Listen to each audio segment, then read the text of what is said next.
बोली अन्नपूर्णा माता की जय। आज की इस वीडियो में हम लगातार 16 दिन चलने वाले अन्नपूर्णा व्रत की कथा सुनेंगे। इस कथा को आपको ज़रूर सुनना चाहिए। अगर आप व्रत नहीं कर रही हैं तो भी कथा सुनने से हमें आधा पूर्ण अवश्य प्राप्त होता है। यह व्रत 2 दिसंबर से यानी कि कृष्ण पक्ष के पंचमी तिथि से शुरू हो जाती है और अगले शुक्ल पक्ष के षष्ठी तिथि को समाप्त होती है। चलिए स्टार्ट करते हैं वीडियो। इसके पहले राधे राधे, जय माता दी। प्लीज़ चैनल को सब्सक्राइब कर लें और धार्मिक जानकारी और कथाओं के लिए समय से पहले आपको मिल सके। अन्नपूर्णा माता पार्वती का ही स्वरूप होती हैं। जो लोग इनका व्रत पूजा करते हैं या फिर कथा सुनते हैं, माँ अन्नपूर्णा उनके यहाँ कभी भी अन्न की कमी नहीं होने देती हैं और माँ लक्ष्मी का वास सदैव बना रहता है। इसलिए कथा जरूर सुने। एक समय की बात है, काशी निवासी धनंजय की पत्नी का नाम सुलक्षणा था। उसे एक अन्य सब सुख प्राप्त थे, लेकिन निधनता ही उसके दुख का एकमात्र कारण थी। यह दुख उसे हर समय सताता रहता था। एक दिन सुलक्षणा पति से बोली, स्वामी आप कुछ उद्यम करो तो काम चले। इस प्रकार कब तक काम चलेगा? सुलक्षणा की बात धनंजय के मन में बैठ गई और वह उसी दिन विश्वनाथ शंकर जी को प्रसन्न करने के लिए बैठ गया और कहने लगा, हे देवाधिदेव विश्वेश्वर, मुझे पूजा पाठ कुछ आता नहीं, केवल आपके भरोसे बैठा हूँ। इतनी विनती करके वह 2-3 दिन भूखा प्यासा बैठा रहा। यह देखकर भगवान शंकर ने उसके कान में अन्नपूर्णा अन्नपूर्णा अन्नपूर्णा इस प्रकार 3 बार कहा। यह कौन क्या कह गया, इसी सोच में धनंजय पड़ गया। फिर मंदिर में आते ब्राह्मणों को देखकर पूछने लगा, पंडित जी अन्नपूर्णा कौन है? ब्राह्मणों ने कहा, तू अन्न छोड़ बैठा है सो तुझे अन्न की ही बात सूझती है। जाकर अन्न ग्रहण कर। धनंजय घर गया, स्त्री से सारी बात कही। वह बोली, नाथ चिंता मत करो, स्वयं शंकर जी ने यह मंत्र दिया है, वे स्वयं ही खुलासा करेंगे। आप फिर जाकर उनकी आराधना करो। धनंजय फिर जैसा का तैसा पूजा में बैठ गया। रात्रि में शंकर जी ने आज्ञा दी और कहा, तू पूर्व दिशा में चला जा।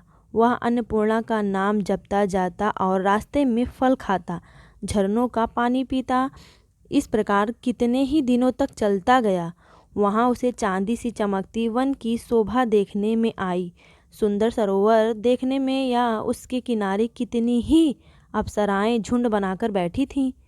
एक कथा सुनती और सब मिलकर माँ अन्नपूर्णा इस प्रकार बार बार कहती। यह अगहन मार्गशीर्ष मास की उजेली रात्रि थी और आज से ही व्रत का आरंभ था। जिस शब्द की खोज करने वह निकला था वह उसे वहाँ सुनने को मिला। धनंजय ने उसके पास जाकर पूछा, हे देवियों, आप यहाँ क्या करती हो?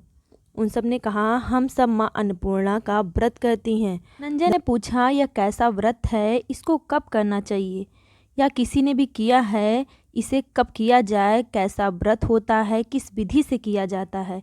मुझसे भी विस्तार में मुझे बतला दीजिए। वे कहने लगी, इस व्रत को सब कोई कर सकते हैं। 21 दिन तक के लिए 21 गांठ का सूत लेना चाहिए। 21 दिन यदि ना बने तो एक दिन उपवास करें, या भी ना बने तो केवल कथा सुनकर प्रसाद लें। निहाहार रहकर कथा सुने तथा सुनने वाला कोई न मिले तो पीपल के पत्तों को रख, सुपारी या घृत कुमारी वृक्ष को सामने एक दीपक को साक्षी कर, सूर, गाय, तुलसी या महादेव को बिना कथा सुनाए मुख में दाना न डालें। भूल से भी कुछ पड़ जाए तो एक दिवस फिर उपवास करें। व्रत के दिन क्रोध ना करें और झूठ ना बोलें। धनंजय बोला, इस व्रत के करने से क्या होगा? वे कहने लगी, इसके करने से अंधों को नेत्र मिले, लूलों को हाथ मिले, निर्धन को धन मिले, मूर्खों को विद्या। जो जिस कामना से व्रत करे माँ उसकी इच्छा पूरी करती हैं। वह कहने लगा, बहनों, मेरे पास भी धन नहीं है, विद्या नहीं है, कुछ भी तो नहीं है। मैं तो दुखी ब्राह्मण हूँ, मुझे इस व्रत का सूत दोगी? हाँ भाई, तेरा कल्याण हो, हम तुम्हें अवश्य देंगे। ले, इस व्रत का मंगलसूत्र ले। धनंजय ने व्रत किया। व्रत पूरा हुआ तभी सरोवर में 21 खंड की स्वर्ण सीढ़ी हीरा मोती जड़ी हुई प्रकट हुई। धनंजय जय अन्नपूर्णा कहता जाता था। इस प्रकार कितनी ही सीढ़ियाँ उतर गया तो क्या देखता है कि करोड़ों सूर्य से प्रकाशमय अन्नपूर्णा का मंदिर है। उसके सामने स्वर्ण सिंहासन पर माता अन्नपूर्णा विराजमान है। सामने भिक्षा हेतु शंकर भगवान खड़े हैं। देवागढ़ चढ़ डुलाती हैं, कितनी ही हथियार बांधे पहरा देती हैं। धनंजय दौड़कर जगदम्बा के चरणों में गिर गया। देवी उसके मन का क्लेश जान गई।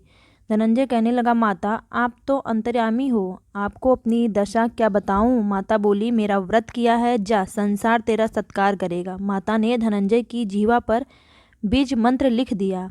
अब तो उसके रोम रोम में विद्या प्रकट हो गई। इतने में क्या देखता है कि वह काशी विश्वनाथ के मंदिर में खड़ा है। माँ का वरदान ले धनंजय घर आया। सुलक्षणा से सब बात कही। माता जी की कृपा से उसके घर में संपत्ति उमड़ने लगी। छोटा सा घर बहुत बड़ा गिने जाने लगा। जैसा शहद के छत्ते में मक्खियाँ जमा होती हैं, उसी प्रकार अनेक सगे संबंधी आकर उसकी बड़ाई करने लगे। कहने लगे, इतना धन और इतना बड़ा घर, लेकिन अगर एक सुंदर संतान नहीं है तो इसको कौन देखेगा, इसका कारोबार कौन संभालेगा, इसकी कमाई का क्या होगा। सुलक्षणा को संतान नहीं है, इसलिए तुम दूसरा विवाह करो। अनिच्छा होते हुए भी धनंजय को दूसरा विवाह करना पड़ा और सती सुलक्षणा को सौत का दुख उठाना पड़ा। इस प्रकार दिन बीतते गए। फिर अगहन मास आया। नए बंधन से बंधे पति से सुलक्षणा ने कहलाया कि हम व्रत के प्रभाव से सुखी हुए हैं, इस कारण यह व्रत छोड़ना नहीं चाहिए। यह माता जी का प्रताप है जो हम इतने संपन्न और सुखी हैं। सुलक्षणा की बात सुन धनंजय उसके यहाँ आया और व्रत में बैठ गया। नई बहू को इस व्रत की खबर नहीं थी। वह धनंजय के आने की राह देख रही थी। दिन बीतते गए और व्रत पूर्ण होने में 3 दिवस बाकी थे कि नई बहू को खबर पड़ी। उसके मन में ईर्ष्या की ज्वाला दहन होने लगी थी। सुलक्षणा के घर आ पहुंची और उसने वहां भागदड़ मचा दी। वह धनंजय को अपने साथ ले गई। नए घर में जाकर धनंजय कुछ देर के लिए उसको नींद आ गई। धनंजय को नींद आ जाने के बाद उसकी दूसरी पत्नी ने उसका सूत उसके गले से तोड़कर फेंक दिया। तो फिर अन्नपूर्णा माता इतने में क्रोपित हो गई। इतने में उनको क्रोध आ गया और वो जागृत हो गई। घर में अकस्मात आग लग गई। सब कुछ जलकर राख हो गया। सुलक्षणा ये सब जानते ही अपने पति को घर ले आई और फिर दूसरी पत्नी धनंजय की जाकर अपने मायके में बैठ गई। पति को परमेश्वर मानने वाली सुलक्षणा बोली, घबराइए ना, माता अन्नपूर्णा सब ठीक करेंगी। पुत्र कुपुत्र हो जाता है लेकिन माता कभी कुमाता नहीं होती है। आप अपने साधना और आराधना से अपनी पूजा फिर से शुरू कीजिए, हम पे अपनी कृपा फिर से बरसाएंगी। फिर धनंजय माता रानी के पीछे पड़ गया और फिर माता की आराधना में लग गया। फिर वही स्वर्ग की सीढ़ी उत्पन्न हुई और धनंजय माता अन्नपूर्णा माता कहकर और नीचे उतरते चला गया।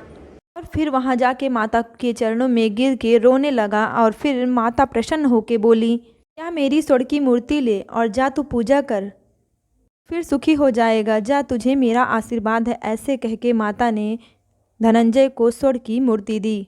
मेरी पत्नी सुलक्षणा ने मेरा श्रद्धा पूर्वक व्रत किया है और मैंने उसे पुत्र दिया है। धनंजय ने जब अपनी आंखें खोली तो अपने आप को काशी में खड़ा हुआ पाया और फिर अपने घर आया और उसकी पत्नी को महीने पूरे होते हुए एक पुत्र का जन्म हुआ। पूरे गांव में आश्चर्य की लहर दौड़ उठी। और फिर उसी तरीके से उसके गांव के सेठ जो निसंतान से, उनको पुत्र होने पर उन्होंने अन्नपूर्णा माता का गांव में ही मंदिर बनवा दिया।